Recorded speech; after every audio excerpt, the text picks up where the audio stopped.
A very warm welcome to all. Today, I, Ria Khanna, a legal intern under Lexis and Company, am here to give a case analysis on my topic Indira Sani versus Union of India and Others 1992, All India Record 1993. The decision was headed by the bench Justice M. Kania, Justice M. Venkatachalya, Justice S.R. Pandian, Justice T. Ahmadi, Justice K. Singh, Justice P. Sawant, Justice R. Sahai, and Justice B.J. Reddy. Now let us understand the brief facts of this case. As we all know, the matter of reservation has always been in the limelight since day one. We dreamt of Britishers' free India. This case has become a landmark due to its history. On January 1, 1979, the Janata Party government led by the Prime Minister Sri Morarji Desai set up the Socially and Educationally Backward Classes SEBC Commission, headed by Sri B.P. Mandal. This commission was appointed by the President of India under Article 340 of the Constitution of India. The first SEBC commission was set up in January 1953 under the chairmanship of Kaka Kelkar. It presented its report on March 30, 1955, listing down 2,399 ranks as socially and educationally deprived class on rules made by the central government. The Mandal Commission submitted its report in December 1980. In this report, the Commission identified about 3,743 castes as socially and educationally backward classes and recommended for reservation of 27% in the government jobs.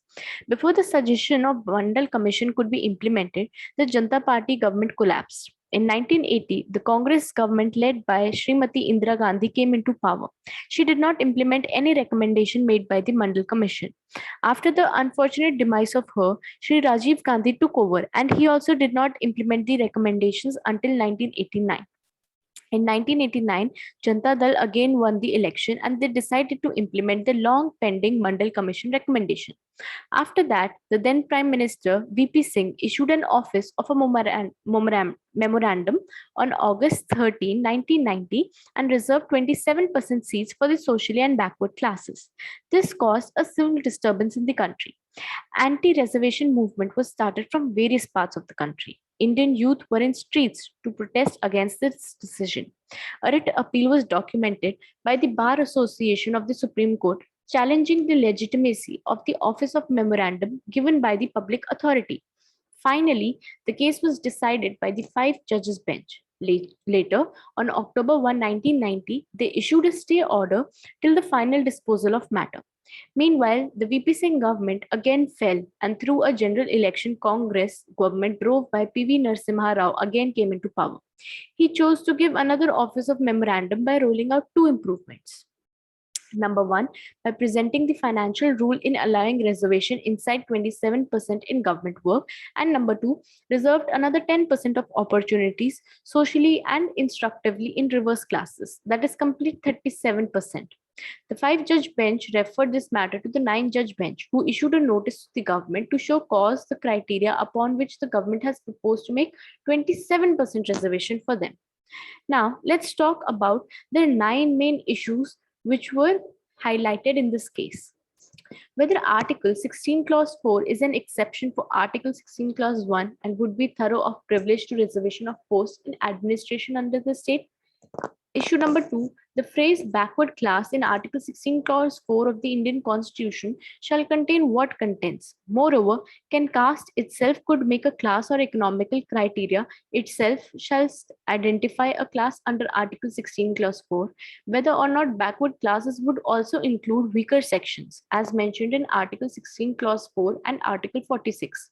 What if financially or economically criteria by itself could not define backward class under Article 16 Clause 4? Furthermore, is reserving posts in service under any state based solely on economic criteria could be covered by Article 16 Clause 1 of the Indian Constitution? Number 4, could the state extend the reservation of posts in state service under both Article 16 Clause 1 and Article 16 Clause 4?